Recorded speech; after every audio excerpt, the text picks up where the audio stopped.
Êxodo 5 marca o início do choque direto entre a autoridade terrena de Faraó e a autoridade divina do Deus de Israel.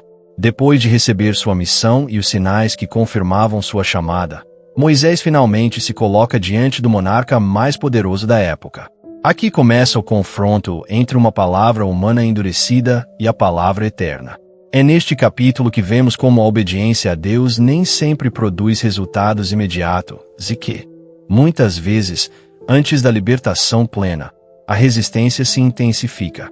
Esta narrativa nos ensina que a fé precisa continuar firme mesmo quando o cenário parece piorar, porque Deus jamais perde o controle do processo. Êxodo 5 abre com uma cena carregada de tensão espiritual, política e emocional.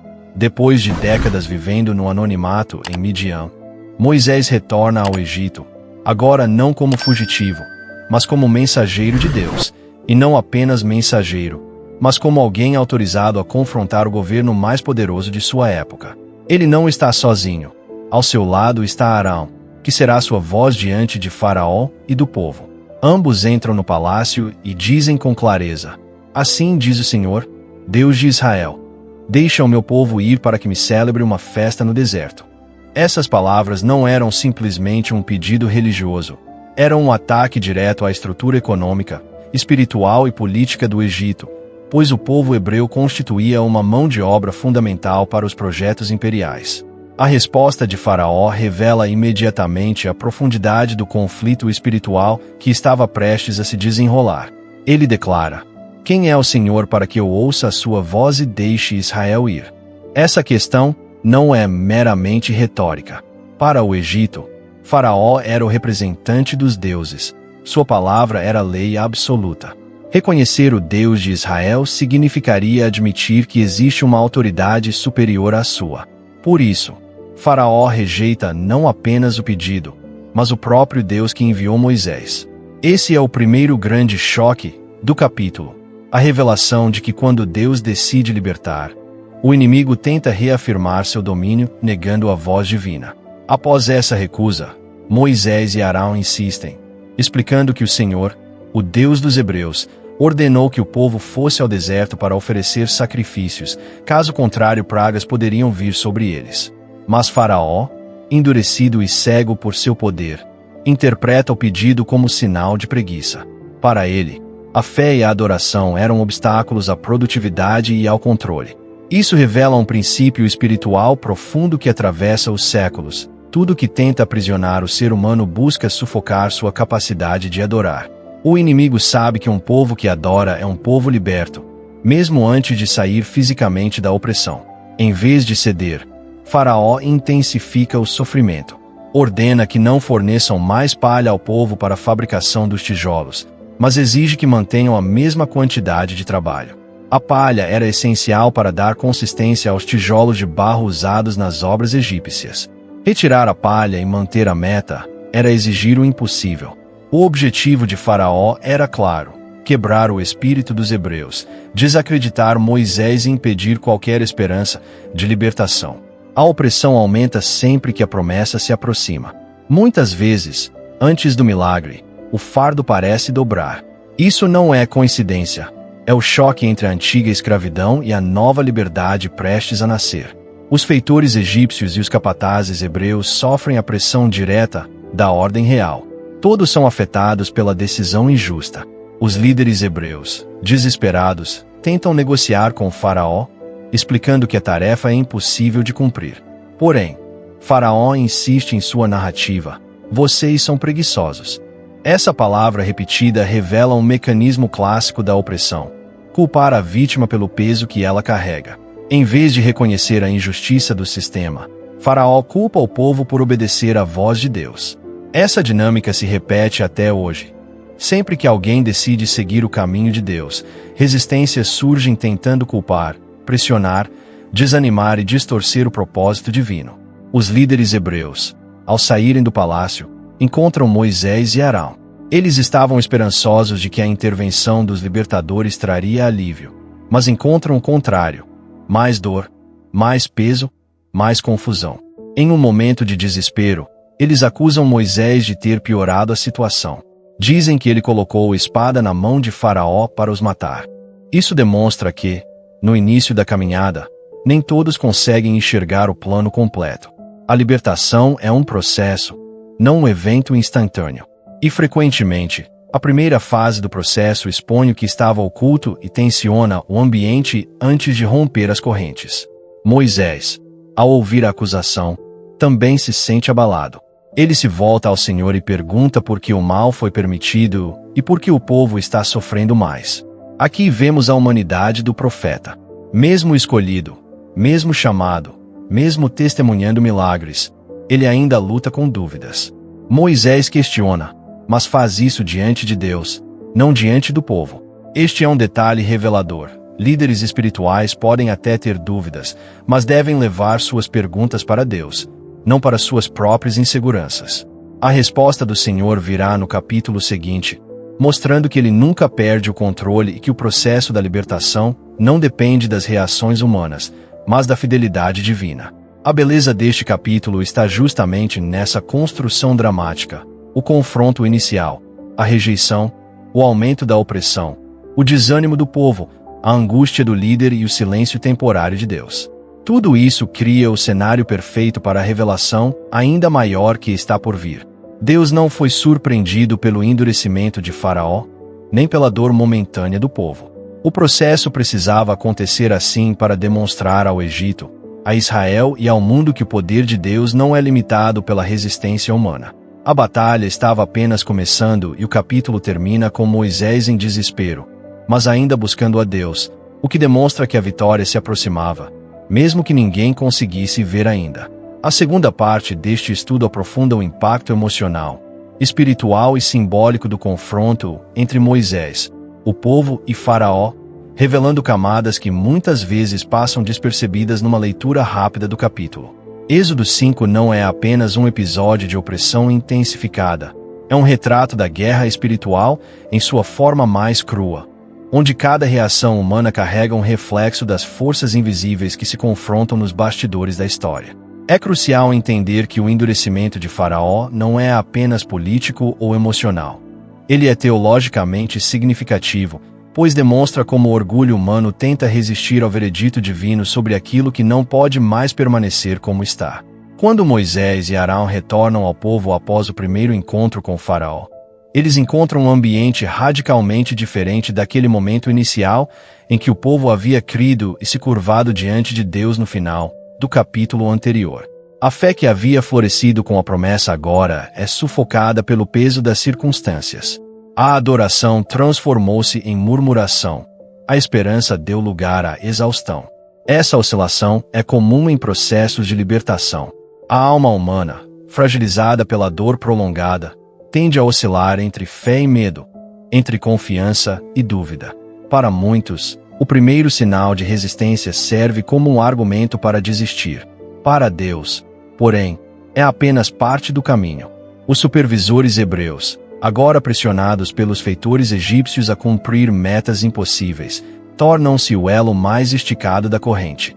Eles são líderes entre o povo, responsáveis por administrar a carga de trabalho dos seus irmãos. Assim, sentem o peso duplo, apanham dos egípcios e depois precisam transmitir ao povo ordens que eles mesmos não conseguem suportar. A cena é dramática. Eles vão até Faraó apresentar uma súplica formal. Isso mostra que, apesar da opressão extrema, ainda tentavam apelar às instâncias humanas de justiça. No entanto, Faraó representa um sistema que não reconhece humanidade no outro. Ele não vê o povo hebreu como pessoas, mas como números, força de trabalho, engrenagens da sua máquina de poder. O diálogo entre os supervisores e Faraó é marcado pela frieza. Eles dizem: teus servos não recebem palha, mas nos exigem tijolos. Teus servos são espancados, e a culpa não é de teus servos, mas de teu próprio povo. Essa fala revela um último suspiro de esperança humana. Mas Faraó não está interessado em justiça. Ele responde com a mesma acusação repetida: preguiça. A repetição da palavra não é acidental. Faraó quer que o povo internalize a culpa por algo que não provocou. Este é um dos mecanismos mais cruéis da opressão espiritual, fazer a vítima acreditar que é responsável pela própria dor. O inimigo tenta distorcer o senso de dignidade, fazendo com que a pessoa abra mão do propósito e aceite a prisão como destino. Quando os supervisores percebem que a situação não mudaria, a narrativa mostra um momento de profunda decepção e ruptura emocional. Eles enxergam Moisés e Arão à porta do palácio e imediatamente os confrontam. Aquele que deveria ser a voz da libertação agora é visto como causa da intensificação da dor. Moisés, que antes era recebido com expectativa e esperança, agora é julgado como alguém que colocou o povo em risco. A frase que eles dizem carrega peso histórico e emocional. O Senhor olhe para vocês e julgue, porque vocês nos fizeram odiosos aos olhos de Faraó. Esse momento é um divisor de águas. A liderança de Moisés é testada não pela força de Faraó, mas pela rejeição do povo que veio libertar. Esse aspecto é profundamente simbólico. Muitas vezes, os maiores desafios de um chamado não vêm da oposição declarada do inimigo, mas das incompreensões daqueles que deveriam estar ao nosso lado. Moisés sente o golpe dessas palavras como uma flecha. Ele carregava o peso do chamado, o medo da missão, a insegurança sobre sua própria capacidade de falar, e agora ainda precisava lidar com a culpa colocada sobre seus ombros pelo próprio povo que buscava salvar. Essa combinação de fatores revela o tipo de formação espiritual que Deus promove nos bastidores do ministério. Não há liderança sem peso. Não há libertação sem conflito. Não há avanço sem resistência. A reação de Moisés a esse ataque é profundamente humana, mas também profundamente espiritual. Ele não se defende diante do povo. Não responde com raiva. Não tenta convencer ninguém. Ele vai direto para Deus. Esse detalhe é fundamental. Moisés está aprendendo que a fonte da força não está na aprovação humana, mas na presença divina. Seu clamor diante de Deus revela a fragilidade do seu coração. Senhor, por que afligiste este povo? E por que me enviaste? Essas duas perguntas são universais e ecoam até hoje na alma de quem tenta obedecer a Deus enquanto enfrenta resistência. A primeira pergunta expressa dor pelo sofrimento coletivo. A segunda expressa insegurança pessoal. Moisés não entende porque a obediência parece ter produzido o oposto do esperado. O silêncio temporário de Deus no final do capítulo cria um suspense espiritual poderoso. Quando Deus permite que o conflito escale antes de intervir, isso não significa abandono. Significa preparação. Deus não está apenas libertando escravos. Ele está formando um povo, construindo uma liderança, expondo a perversidade do inimigo e preparando o cenário para manifestações que o Egito jamais esqueceria. A ausência momentânea de respostas também revela que Deus não opera de acordo com a expectativa humana. O processo divino visa transformação, e transformação quase sempre passa por crise. Neste ponto, o capítulo revela um princípio profundo. É possível estar exatamente no centro da vontade de Deus e mesmo assim enfrentar oposição crescente. A obediência não imuniza contra conflitos, ela os provoca. O confronto com Faraó não teria acontecido se Moisés tivesse permanecido em Midian. O sofrimento não teria aumentado se o plano divino não tivesse entrado em ação. Às vezes, a dor é a prova de que o processo foi ativado, não de que falhou. A pressão extra é o sinal de que algo está sendo deslocado no mundo espiritual. Outro elemento importante é o fato de que o endurecimento do inimigo é permitido por Deus porque ele deseja demonstrar seu poder não apenas ao opressor, mas também aos oprimidos. Israel havia convivido com a escravidão por gerações. Sua mentalidade estava moldada pela servidão. Eles precisavam testemunhar o poder de Deus de forma tão grandiosa que seriam transformados de escravos temerosos em povo livre e consciente da sua identidade. Deus estava revelando que a libertação não seria fruto de negociação entre homens, mas de intervenção divina. A resistência de Faraó servia apenas para amplificar a glória de Deus quando a vitória fosse consumada. A segunda parte deste capítulo, portanto, mostra o desmoronar das expectativas humanas e o início da reconstrução espiritual profunda que Deus iniciaria nos capítulos seguintes. A libertação não falhou, apenas entrou em sua fase mais intensa. É nesse ponto da narrativa que aprendemos que Deus não trabalha para confirmar expectativas imediatas, mas para cumprir propósitos eternos. O povo vê caos, Deus vê construção. O povo vê retrocesso, Deus vê preparação. O povo vê mais dor, Deus vê terreno fértil para um milagre maior. A continuidade da narrativa de Êxodo 5 nos conduz para dentro da estrutura emocional e espiritual que sustenta o conflito entre Moisés, o povo e Faraó. Este capítulo não termina com respostas, mas com um silêncio dramático que prepara o terreno para um dos momentos mais decisivos da história da redenção.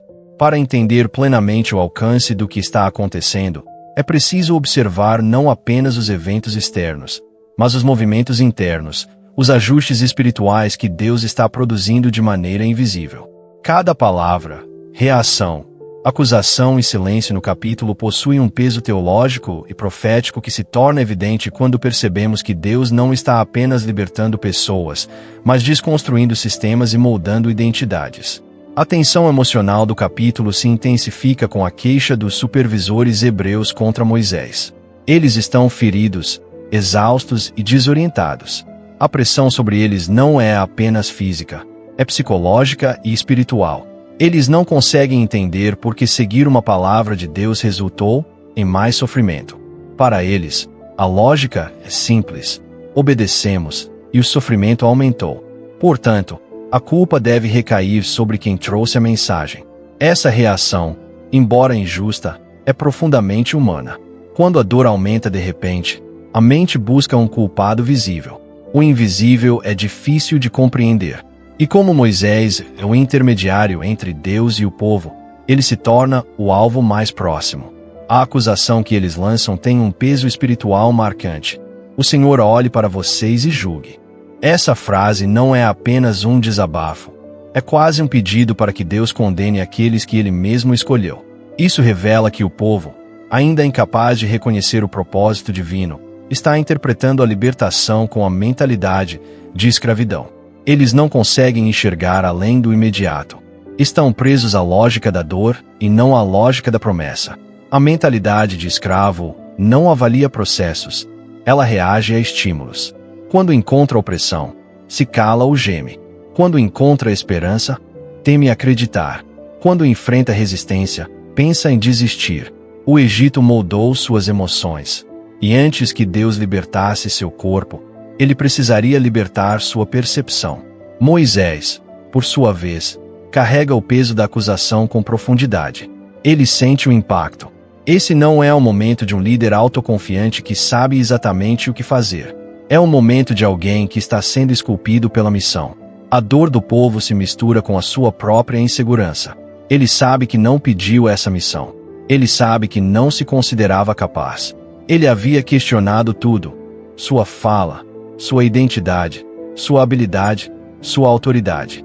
Agora, diante da acusação do povo e da aparente ineficácia do plano, ele retorna a Deus com perguntas que revelam tanto sua vulnerabilidade quanto sua fé. Ele não abandona o chamado, ele leva sua aflição à fonte. O clamor de Moisés é profundamente honesto. Ele pergunta por que Deus permitiu que o sofrimento aumentasse e por que o havia enviado. Essa pergunta toca num ponto central da jornada espiritual: a relação entre chamado e sofrimento. Muitas pessoas acreditam que, ao obedecer a Deus, o caminho automaticamente se tornará mais leve. No entanto, a Bíblia mostra repetidamente que o início da obediência frequentemente desperta resistência. Não porque Deus falhou, mas porque aquilo que estava acomodado no mundo espiritual agora está sendo desestabilizado. A resistência não é prova de erro, é indicador de avanço. Moisés, porém, ainda precisa aprender isso. Deus está ensinando não apenas com palavras, mas com situações que moldam sua maturidade espiritual. O silêncio temporário de Deus no final do capítulo é um elemento que muitos ignoram, mas ele carrega uma mensagem profunda. Não há resposta imediata, e isso não é negligência divina. É construção pedagógica. O silêncio de Deus aqui funciona como um intervalo entre a semente e o broto. Algo está sendo germinado, e o tempo de resposta não significa ausência.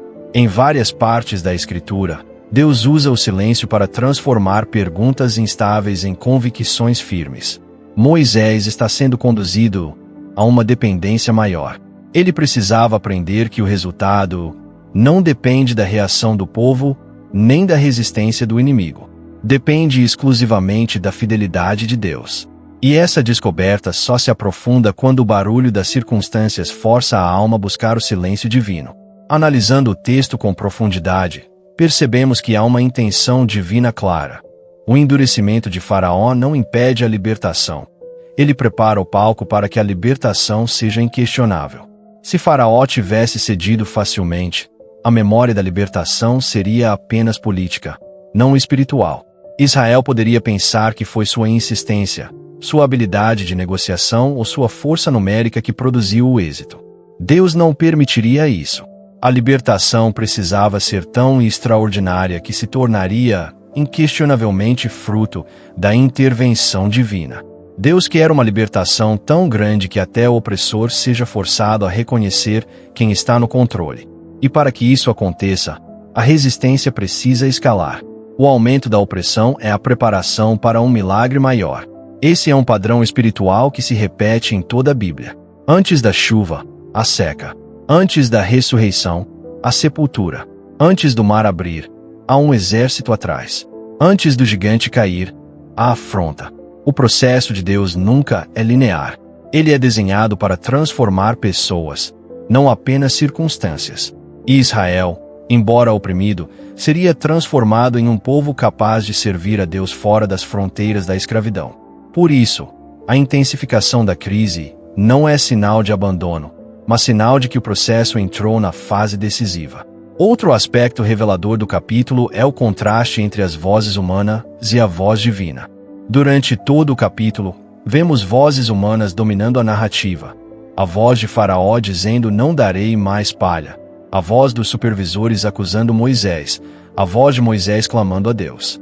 Mas a voz de Deus permanece aguardando o momento exato. Isso demonstra que a narrativa se encontra em um ponto de tensão espiritual. Enquanto o mundo natural debate, acusa e se desespera, o mundo espiritual está preparando uma manifestação que romperá esse ciclo. Deus não fala porque ainda não é o momento. Ele permitirá que todas as vozes humanas se esgotem, porque quando ele falar novamente, ninguém poderá contradizer. A profundidade desse capítulo também está no fato de que Deus está ensinando Moisés sobre verdadeira liderança. Liderar não é ser aplaudido. Liderar não é ser compreendido. Liderar é carregar o peso do processo, mesmo quando o resultado não é visível. Moisés está experimentando seu primeiro grande choque como libertador. Ele não enfrentou apenas Faraó, enfrentou o próprio povo. E este era o tipo de experiência que o prepararia para as muitas crises que enfrentaria no deserto. Deus estava moldando seu interior para que, no futuro, ele fosse capaz de carregar um povo inteiro por 40 anos. Não há vitória sem formação. Não há autoridade sem dor. Não há ministério sem conflito. E Moisés precisava aprender isso enquanto ainda estava no início. Essa forja espiritual é evidente quando ele se volta para Deus e não desiste. O fato de questionar não é rebeldia, é diálogo. Deus não rejeita perguntas sinceras. Ele as usa para revelar novas dimensões da sua vontade. Moisés está sendo puxado para um relacionamento mais profundo, onde a fé cresce não pela ausência de problemas, mas pela presença de Deus em meio a eles. O capítulo, portanto, termina não com fracasso, mas com preparação.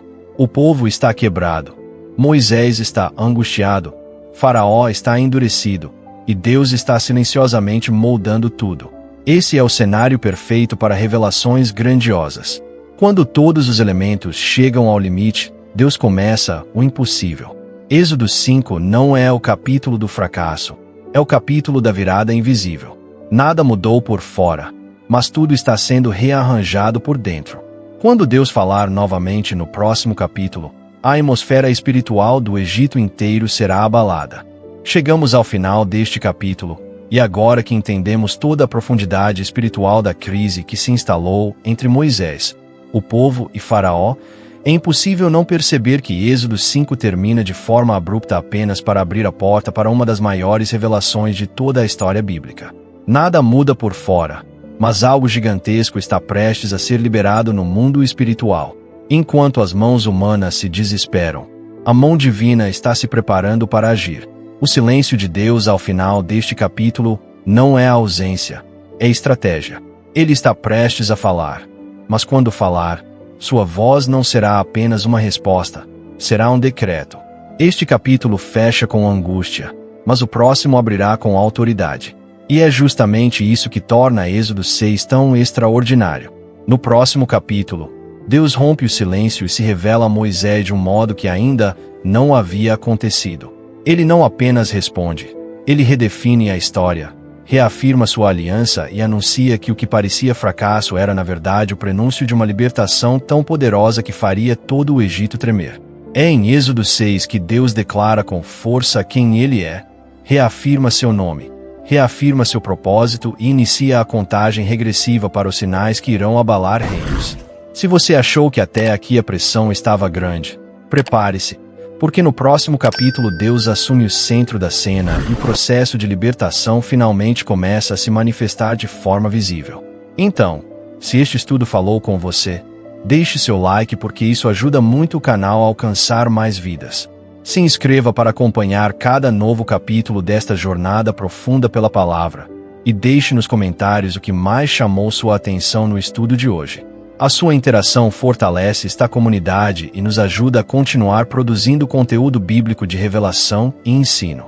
Nos vemos em Êxodo 6, onde Deus quebra o silêncio e inaugura uma nova fase da libertação. Não perca!